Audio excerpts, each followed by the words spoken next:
Halo guys, welcome back again to my channel. Bersama saya Hansan di sini, dan seperti biasanya setiap harinya saya akan buatkan video seputar cryptocurrency. So bagi teman-teman tertarik seputar cryptocurrency, boleh aja langsung bantu saya like dan juga subscribe. Jangan lupa juga untuk hidupkan lonceng notifikasinya supaya teman-teman gak ketinggalan update terbaru seputar cryptocurrency. Oke, pada hari ini guys, kembali kita akan bahas seputaran Bitcoin, dan kalau misalnya kalian lihat background saya hari ini sedikit berbeda karena saya lagi setup studio baru guys, walaupun ya masih setengah jadi.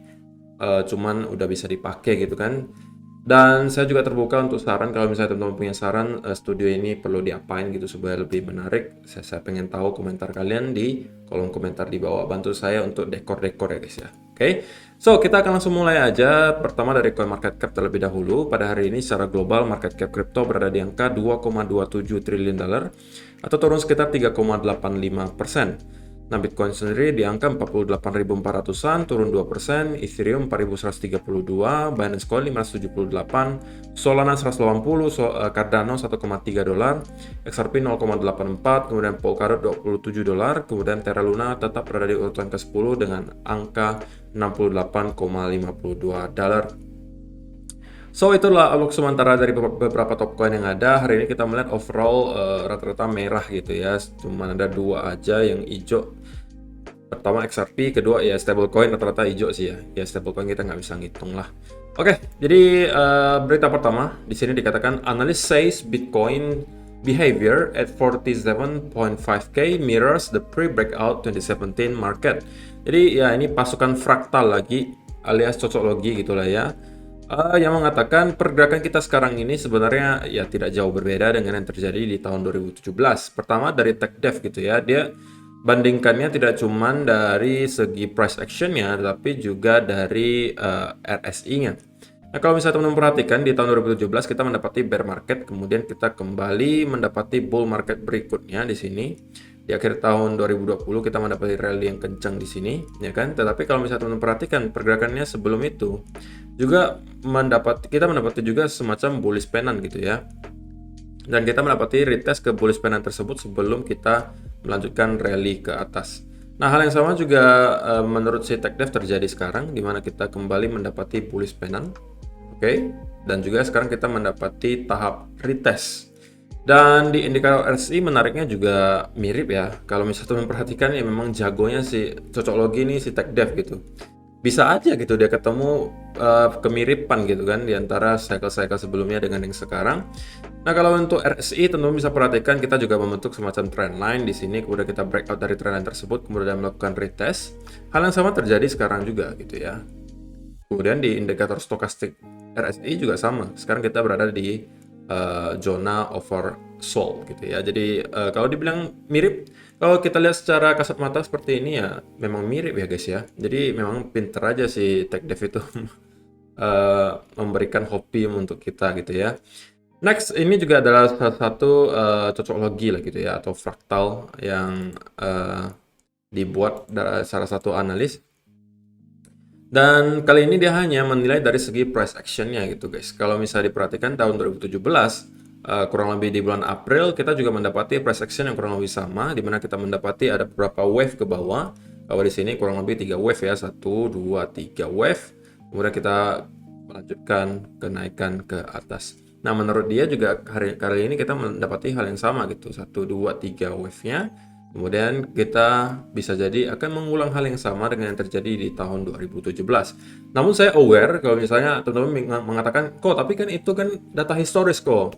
Nggak bisa disamain dengan cycle sekarang. Ya saya setuju gitu guys. Cuman ya ini kan kita cuman bandingkan saja gitu kan. Tapi kalau ditanya probabilitasnya ada nggak kok untuk kejadiannya yang sama dengan cycle-cycle sebelumnya. Ya bisa jadi gitu kan. Nggak ada yang tahu. Who knows gitu. Tidak harus mengulang, tapi tidak mungkin terulang gitu kan. Jadi ya probabilitasnya selalu ada gitu guys. Kalau kalian tidak setuju ya tidak masalah. Kalau kalian punya argumen lain, punya bukti-bukti lain, ya terserah gitu kan. Kita masing-masing mempunyai pendapat, asalkan kita punya planning masing-masing, harusnya tidak ada masalah gitu ya. Next, ini juga mungkin berita yang udah cukup membosankan ya, karena udah saking seringnya gitu. MicroStrategy purchase 82 million in Bitcoin, now holds 122,478 coins. Jadi si Michael Saylor lagi-lagi membeli Bitcoin guys, dan kurang lebih angkanya itu 82 juta dolar. Jadi sekarang dia udah mempunyai total kurang lebih 122.478.000 Bitcoin. Jadi saya juga pusing bacanya gitu guys ya, 122.000 Bitcoin itu kalau dinominalkan itu kurang lebih 5,9 miliar dolar. Ya hitung aja sendiri guys, 5,9 miliar dolar kalian konversikan ke rupiah. Kalau saya malas ngitungnya karena kebanyakan gitu ya. So ada juga yang bertanya kok, bener nggak nih kok si Michael Saylor setiap kali beli uangnya dari mana gitu. Kemudian benar aja nih setiap beli banyak banget gitu kan. Apakah dia benar-benar beli ataukah ini hanya sekedar penipuan belaka gitu ya, dimana dia nggak ngebeli tapi ngomong-ngomongnya beli gitu, tapi padahal dia jual. Sebenarnya kalau menurut saya ya, justru enaknya blockchain itu transparan gitu guys. Transaksi dari manapun kita bisa cek. Dan saya yakin gitu ya, ada orang-orang yang kurang kerjaan yang pasti akan sengaja melacak gitu ya.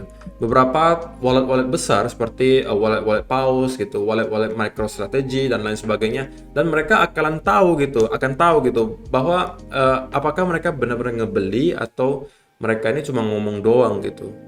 Enaknya blockchainnya seperti itu guys, enaknya di blockchainnya seperti itu, transparan gitu. Kita bisa cek, bener nggak nih ada beli? Apakah dia jual atau beli nih? Yang bener aja gitu kan. Nah itu bisa dicek. Dan saya rasa semua wallet-wallet besar itu pasti ada dipantau sama orang gitu. Dan mereka pasti akan ngomong kalau misalnya yang dikatakan MicroStrategy ini cuman pembohongan publik misalnya, pasti ada yang eh, mengetahui gitu, pasti ada yang juga langsung publikasi, oh ternyata MicroStrategy cuma ngomong doang, kalau dicek dari walletnya dan lain-lain, rupanya mereka nggak beli malah jual gitu kan, pasti ada, saya yakin gitu ya. Jadi kalau saya sih percaya-percaya aja gitu guys ya. Tapi terserah kalian. Kalau misalnya kalian tidak percaya ya juga tidak masalah gitu. Ini cuma informasi saja untuk kalian gitu ya. Dan next, ini adalah juga berita lanjutan dari kemarin ya, di mana kita mengetahui paus ketiga terbesar di Bitcoin itu terus-menerus melakukan akumulasi. Terakhir kali kita melihat yang beritanya itu 2.700 Bitcoin ya guys ya, dengan harga rata-rata itu 50.700. Tetapi kalau misalnya teman-teman perhatikan dalam beberapa hari terakhir saja dari bulan Desember ini, teman-teman bisa melihat dia sudah akumulasi total. Kalau misalnya teman-teman hitung nih, di sini 2.700, 200, ini anggapnya 3.000 ya, 3.100, 3.000, kurang lebih 3.500 Bitcoin dalam kurun waktu 10 hari masuk ke Desember. Bayangin. Dan berita yang baru masuk lagi tanggal 9 kemarin, dia kembali akumulasi totalnya 317 Bitcoin dengan harga rata-rata 47.900. Oke, kita juga nggak kenal ini siapa ya guys ya. Mungkin ada yang tahu siapa, tapi saya pribadi saya nggak tahu ini siapa. Tetapi yang pasti ya uangnya kayak nggak habis-habis gitu ya, yang kita tahu.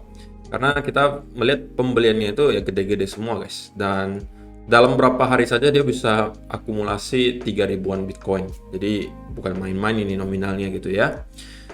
Next. Nah, ini adalah All Exchanges Reserve atau simpelnya adalah stok Bitcoin yang berada di exchange. Nah, sampai sekarang pun kita masih melihat bahwa stok Bitcoin yang berada di exchange itu terus-menerus mengalami penurunan alias dalam downtrend. Alias masih banyak orang-orang yang beli Bitcoin di harga sekarang kemudian menarik Bitcoin tersebut keluar dari exchange dan di store di cold wallet.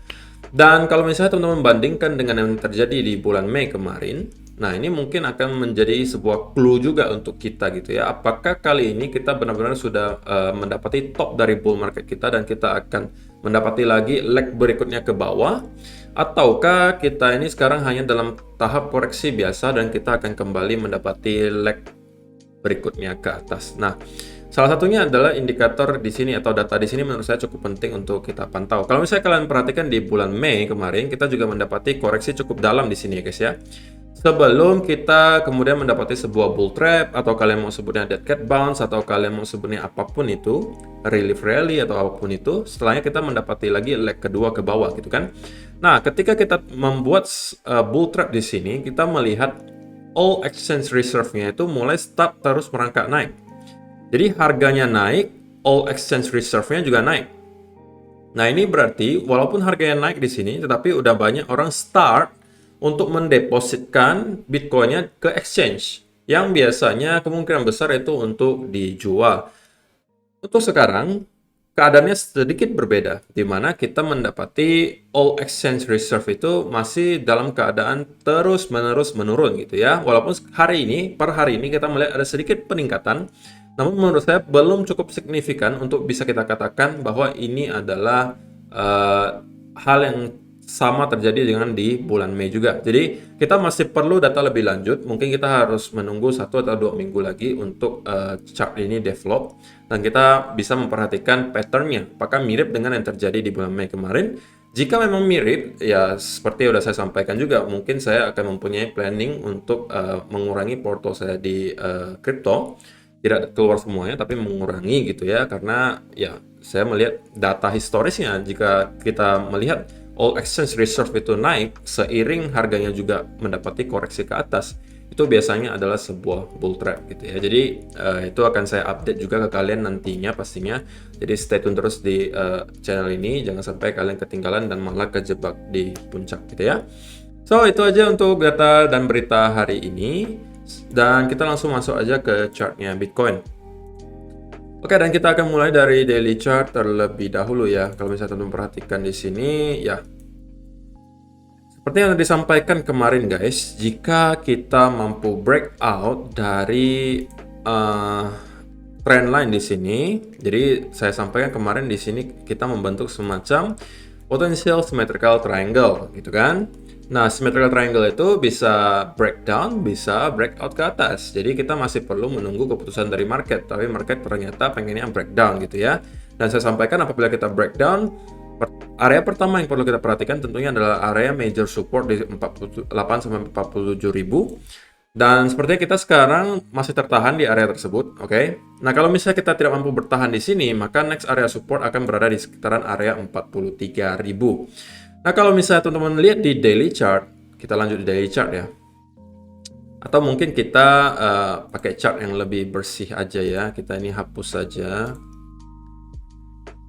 Ya, hapus. Oke. Nah, kalau kita lihat di daily chart, sebenarnya guys ya,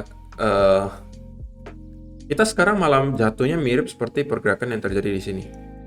Oke, anggap ini leg pertamanya, ini leg keduanya, ini juga bisa jadi leg pertama, ini leg kedua, dan sekarang kita dalam keadaan sideways. Ini juga sideways. Jadi ini pure adalah cocok logi ya guys ya. Tapi ini kalau saya lihatnya juga mirip gitu. Asalkan kita bisa mendapati area sekarang ini sebagai area major support dan kita berkali-kali mencoba break dari angka tersebut namun tidak mampu, bisa jadi ini akan menjadi bottomnya dan kita bisa start untuk kembali naik lagi ke atas. Dengan dukungan data on-chain tadi yang secara overall Bitcoin exchange reserve-nya itu masih dalam keadaan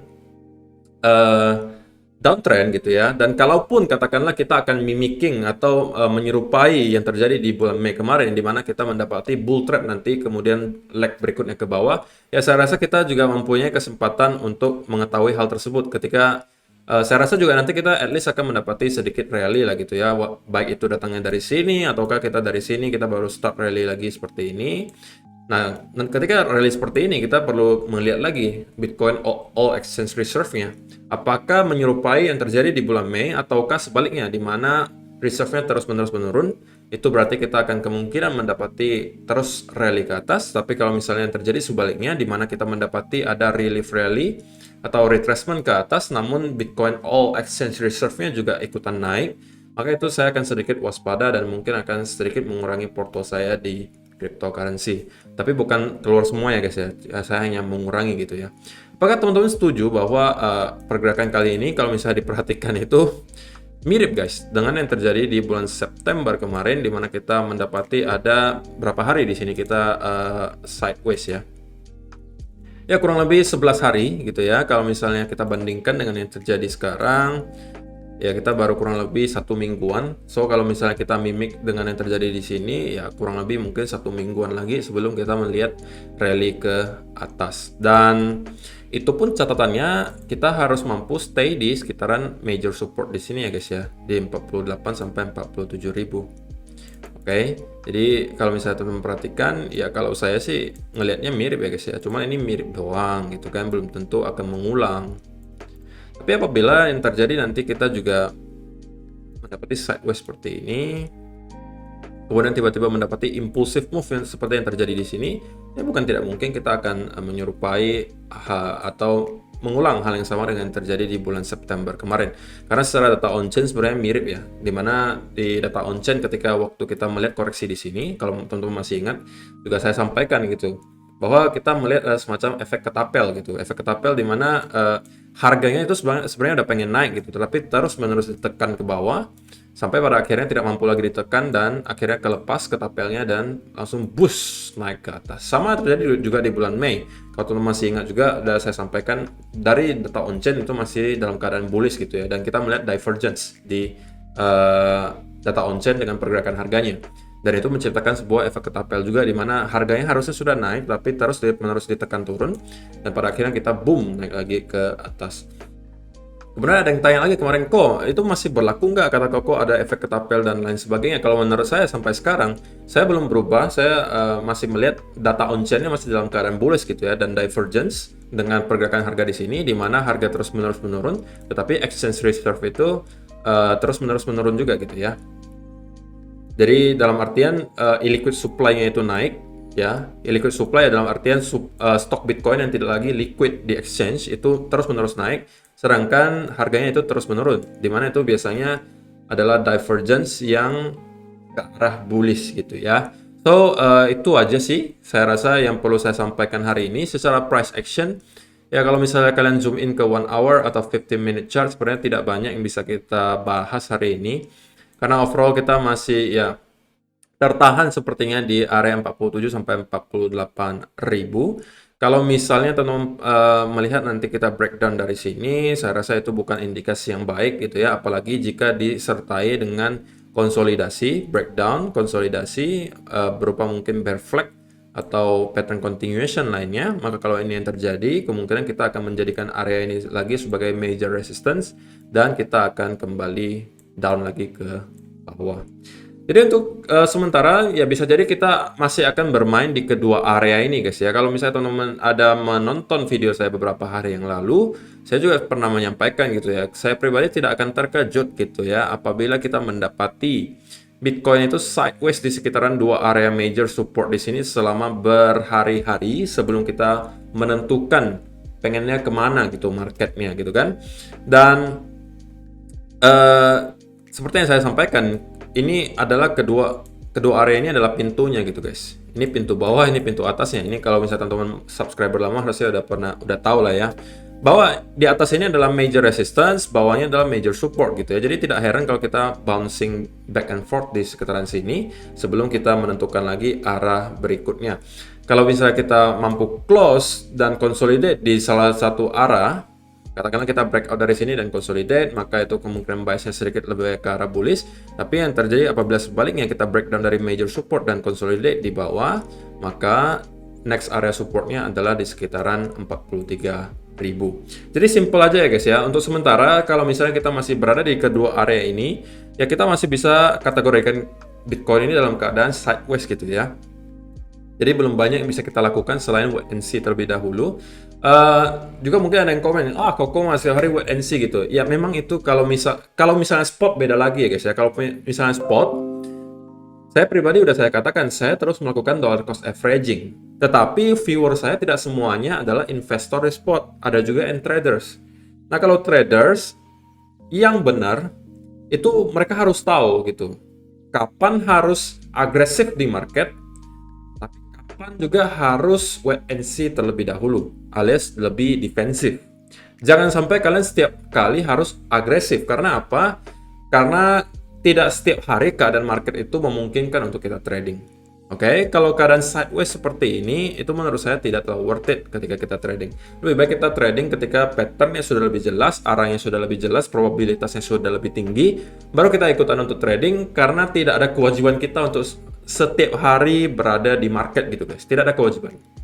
kewajiban kita adalah untuk mempertahankan capital kita atau mempertahankan modal kita supaya tidak habis dan menciptakan keuntungan. Itu tok gitu guys. Jadi kalian jangan sampai terpaku harus setiap hari di market, harus setiap hari trading. Tidak ada kewajiban seperti itu guys. Oke, jadi seorang trader yang baik menurut saya, mereka akan tahu kalau misalnya lagi peluang di market tidak lagi bagus atau mereka melihat kondisi market masih tidak terlalu stabil, ya mereka akan stay away dulu. Mereka akan berada di sidelines menunggu, oke, sampai keadaan market lebih stabil, lebih mudah ditebak, baru mereka akan masuk lagi, gitu kan? Jadi ya saya juga modelnya seperti itu gitu guys. Kalau misalnya saya harus wait and see terlebih dahulu, ya saya lakukan itu dan saya nyaman melakukan itu gitu. Saya tidak harus terburu-buru setiap hari harus ada di market gitu kan. Saya tidak seperti itu. Jadi ya masing-masing mempunyai pandangan yang berbeda lah gitu ya. Kalau misalnya kalian tipikalnya scalper, ya mungkin setiap hari di market itu tidak ada masalah, baik itu sideways ataupun lain sebagainya, ya kalian mungkin hanya bisa juga tetap curi-curi gitu ya, dikit-dikit bisa dapat. Tapi kalau misalnya untuk swing trade ataupun kalian yang lainnya selain scalper gitu ya itu biasanya kita harus lebih tahu lah gitu ya kapan harus masuk market dan kapan harus menunggu terlebih dahulu. Oke, so itu aja sih untuk video hari ini guys. Saya rasa udah cukup panjang juga videonya, dan jangan lupa kalau misalnya kalian yang udah punya akun Bybit dan udah mempunyai 50 token BitDAO minimal, itu hari ini kita udah masuk ke fase periode berlangganan di launchpad baru ini yang bernama token Real. Real ini salah satu token yang lagi hype banget dibicarakan di banyak tempat gitu ya, dan menurut saya ini juga projectnya cukup menarik ya. Nah, kalau misalnya kalian mempunyai 50 token BitDAO, mungkin hari ini kalian bisa cek di website bybitglobal.com.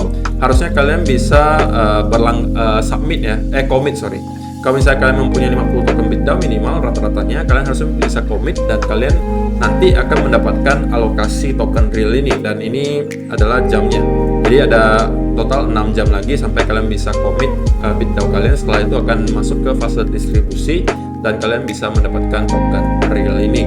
Untuk kalian yang belum mempunyai akun Bybit, silakan kalian daftar dulu dengan link yang sudah saya sediakan di kolom description di bawah. Kalau kalian menggunakan link tersebut, kalian akan mendapatkan berbagai bonus tambahan dan tentunya banyak sekali event-event di Bybit yang tidak bisa kalian lewatkan karena rata-rata memberikan uang gratis, gitu ya.